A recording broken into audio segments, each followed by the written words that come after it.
50 লাখ টাকা ব্যয়ে নির্মিত ইউনিয়ন পরিষদ ভবন ব্যবহৃত হচ্ছে গরু ছাগলের আশ্রয়স্থল হিসেবে। প্রায় 20 বছর আগে ইউনিয়ন পরিষদ হিসেবে নির্মিত দ্বিতল ভবনটিতে নানা গবাদি পশু ঘুরে বেড়ালেও রাতে আসর জমান মাদকসেবীরা। এমন চিত্র পটুয়াখালীর গলাচিপা উপজেলার গলাচিপা সদর ইউনিয়ন পরিষদের। এরা 15-16 বছর হয়েছে। এটা এই মেল এই ব্যাপারে এই হয়। এরপর গরু ছাগল বাঁধে, এরপর এই কোনো কার্যক্রম হয় না। এই ভাঙ্গি ছুটিয়ে গেছে। এখন এখন কোনো খারাপ কাম হয়, এতে হয় না। এখানে পরিশোধ কোনো লোকজন খায় না, আজামত খায়। এরা মেলে খালি ঢোকে। এটা কোনো কার্যক্রম হয় না, কোনো কেউ বয় না। এটা পড়িয়ে থাকে। এটা এই 10-15 বছর ধরিয়া এটা কোনো পদ হয় না। ইউনিয়ন পরিষদ যে ভবনটা এখন জরাজীর্ণ অবস্থায় আছে, ওইটা আমার পূর্ববর্তী চেয়ারম্যান জনাব আবুল হোসেন তালুকদার সময় নির্মিত হয়। আমি 2003 সালে নির্বাচিত হওয়ার পরে ওই ভবন আমি কার্যক্রম উদ্বোধন করি এবং ওইখানে আমি সপ্তাহে 2 দিন অফিস পরিচালনা করি এবং অফিসের কার্যক্রম ইউনিয়নের সকল কার্যক্রম 2 দিন পরিচালনা করতাম। আমার চেয়ারম্যান শেষ হওয়ার 11 সালে শেষ হওয়ার পরে পরবর্তী চেয়ারম্যানরা ওইখানে কোনো কার্যক্রম করে নাই। আমার জানা মতে, আমি যতটুকু জানি বা আমার দেখা চোখে কার্যক্রম করে নাই, কিন্তু বরাদ্দের নামে ইউনিয়ন পরিষদ সংস্কার বরাদ্দের নামে প্রতি বছর এবং এই অদ্য পর্যন্ত অনেক বরাদ্দ হয়েছে, কিন্তু বরাদ্দের ছোঁয়া ওই ভবনে লাগে না। এখন ভবনটা এমনই অবস্থায়, ওটা ঝুঁকিপূর্ণ হয়ে গেছে। ওটাকে পূর্ণ নির্মাণ ছাড়া ওই ভবন সংস্কার করে বসাটা ঝুঁকিপূর্ণ হয়ে দাঁড়াবে। ওটাকে পূর্ণ নির্মাণ করতে হবে এবং যারা নির্বাচিত বা যারা আছেন বা ভবিষ্যতে আসবেন তাদের ওই ভবনে যেন অতীতের মতো আমার মতো যেন কার্যক্রম পরিচালনা করে, এই আশা আমি রাখি।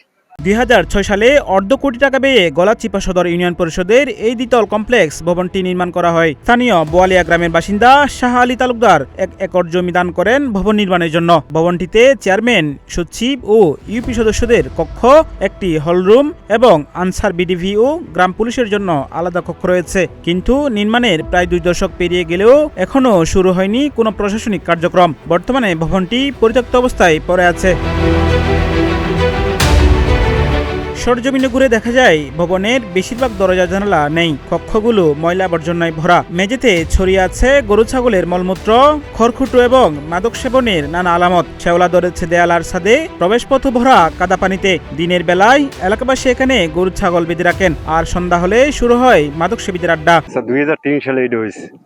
হওয়ার পর দেখা গেছে যে সময় আমলি সরকার ক্ষমতা আসলে আমার চাচা, শ্রদ্ধা চাচা, টুটু চাচা হে কইছে না টিপ হয়ে ইউনিয়ন পরিষদে আমি করবো, অফিস করবো, তো উম্মে যাওয়া লাগবে না। আবার দেখা গেছে হাতিগুলি বা চেয়ারম্যান হয়েছে আমার ভাই, হে কইছে যে টিপ উম্মে যাওয়ানোর দরকার নাই। এনে কোনো কার্যক্রম ঠিকমতো চলে না। গরু বা মানুষের যে কোনো জিনিস ব্যবহার করে, মাগি বেজি হয়, বাবাখোর, গাঁজাখোর। কোনো প্রশাসনে দেখকে অনেক সময় দেখা গেছে আর ভূমিকা নেয় না। যদি দরখাস্ত দেয় দেখা গেছে অনেক সময় হ্যাঁ হিসাব করে দেয় চেয়ারম্যানে কোনো কমপ্লেন দেন আমার দিয়ে আমাকে যাই লাভ কি। বা দেখা গেছে দলীয় পোলাফোন হয়ে ইয়া আড্ডা মারে আজকাল গো। দেখা গেছে অনেক মানুষের মান সম্মান রক্ষা করতে আর কি কোনো কিছু করে না, কোনো আর কি গুরুত্ব দেয় না। ঈদে কুরবানিতে বা যে কোনো কাজকর্ম হইলে গলাসটা 6.5 কিলো, প্রায় 6 কিলো 6.5 কিলো যাইতে হয়। এনে কোনো অফিস চলতে আসে না। আমাকে চেয়ারম্যান মেম্বার এখানে আইলে আমাকে সুবিধা, চাউল পাত আনতে বললে সুবিধা আমাকে হ্যাঁ ভাই দিলে। আমরা তো চাউল পাত পাই না আর আনতেও পারি না। আর যারা যায় গলাছি হারা তো আয় হুদো কতকে আর কতকে চাউল লই যায়, হারা খাইয়ে লই হর্ষা করে সব। ভাই করতে পারে তাই আমার একটু সুবিধা হয়। আর এবং মনে করেন এখানে মানুষ হয় না, জোর হয় না, চেয়ারম্যান হয় না, মেম্বার হয় না, গরু বাছুর বান্ধি আমরা কি করবো? আমরা কর্ম আর কেউ আলেপ দানও দেয় না। এটা যে আয় হেই খায়, যে আয় হেই খায়, এই সমস্ত কাম করে। নবনির্মিত ভবনটি পরিত্যক্ত পড়ে থাকায় ইউনিয়ন পরিষদ হিসেবে এখন ব্যবহার করা হয় গলাচিপা পৌর শহরের একটি পুরনো ভবন। ভবনটির অবস্থান তুলনামূলক দূরে হওয়ায় সেবা পেতে ভোগান্তিতে পড়তে হয় বাসিন্দাদের। গুনতে হয় বাড়তি পরিবহন খরচ। ইউনিয়ন পরিষদের প্রশাসক মোহাম্মদ জাফর রানা জানান, তিনি দায়িত্ব নেওয়ার পর ভবনটি পরিদর্শন করেছেন। বর্তমানে ভবনটি ব্যবহার অনুপযোগী হওয়ায় পরিত্যক্ত ঘোষণা করা হয়েছে। দ্রুত পুরাতন ভবন ভেঙে নিলাম দেওয়া হবে। প্রশাসক হিসেবে দায়িত্ব গ্রহণ করছি আজ 7 মাসের মতো প্রায়। পৌরসভার ভিতরে একটা অস্থায়ী কার্যালয় আমরা, সেটাও পরিষদেরই জায়গা, এবার অনেকে বলতেছে যে না পরিষদের না, যে সেখানে আমরা অফিস করতেছি। তা আমি শুনেছি যে এখানে ইউনিয়ন পরিষদ আছে। শোনার পরে আমি এটা ভিজিট করেছি, দেখলাম তো এটা পরিত্যক্ত, এবং এটা পূর্বে থেকেই নাকি পরিত্যক্ত ছিল, এবং আইলায় সিলেট নাকি ক্ষতিগ্রস্ত হয়েছে। এবং আমি ভিজিট করার পর দেখলাম, এবং সেটা ব্যবহারের উপযোগী নাই, ছাদ ভাঙ্গা, ছাদ দিয়ে পানি ভরে রুম কলম সব ফেটে গেছে, ওখানে ব্যবহারের অনুপযোগী হয়ে পড়েছে। এবং উক্ত ব্যাপারটা নিয়ে আমি উপজেলা নির্বাহী অফিসের মহোদয়ের সাথে কথা বলেছি, উপজেলা ইঞ্জিনিয়ারের সাথে কথা বলেছি। সে বলেছে যে না, ওটা ব্যবহার অনুপযোগী, এবং ওটা ভাঙার জন্য বা ওটা নিলামে দেওয়ার জন্য তারা একটা এস্টিমেটও করেছে। এবং আমরা ওটা পরিত্যক্ত ঘোষণার জন্য ইউনিয়ন পরিষদের পক্ষ থেকে আমরা একটা চিঠি দিয়েছি উপজেলা পরিষদ বরাবর, এবং সেটা উপজেলা পরিষদে পাস হয়েছে। এখন উক্ত ভবনটি হয়তো স্থানীয় প্রকৌশল যে শাখা, এখানে প্রকৌশল শাখা উপজেলা, তারা হয়তো এটা নিলাম টেন্ডারে যাবে, যার পরে হয়তো নতুন ভবন তারা নির্মাণ করবে। অবশ্যই দরকার, অনেক গুরুত্বপূর্ণ এটা, কারণ সেই বোয়ালিয়া বা সেই প্রক্রিয়া থেকে একটা লোক এখানে এই পৌরসভার ভিতরে আসে, তাই এটা তার আসতে যাইতে অনেক টাকা খরচ হয়, তাই এটা তার বাড়তি একটা কষ্ট।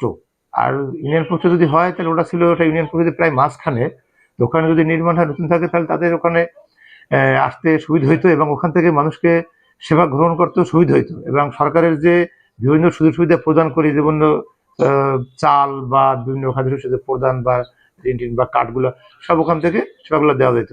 তবে এই বিষয়ে খোঁজখবর নিয়ে প্রয়োজনীয় পদক্ষেপ নেওয়ার কথা বলেছেন গলাচিপা উপজেলা নির্বাহী অফিসার মাহমুদুল হাসান।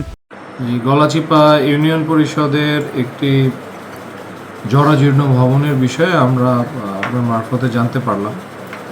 তো এই বিষয়টি সরেজমিনে খোঁজখবর নিয়ে আসলে প্রকৃত অর্থে যদি জনদুর্ভোগ লাঘবে পরিষদের এই ভবন সংক্রান্ত কোনো আইনানুগ কার্যক্রম গ্রহণের সুযোগ থেকে থাকে, সেটি অবশ্যই আমরা পদক্ষেপ গ্রহণ করব। ভবনটি ব্যবহার করা না গেলেও একই স্থানে নতুন ভবন নির্মাণের মাধ্যমে সহজে সেবা প্রাপ্তি নিশ্চিত এবং ভোগান্তি দূর করার দাবি স্থানীয়দের। আরাফাত বিন হাসান, প্রতিদিনের বাংলাদেশ।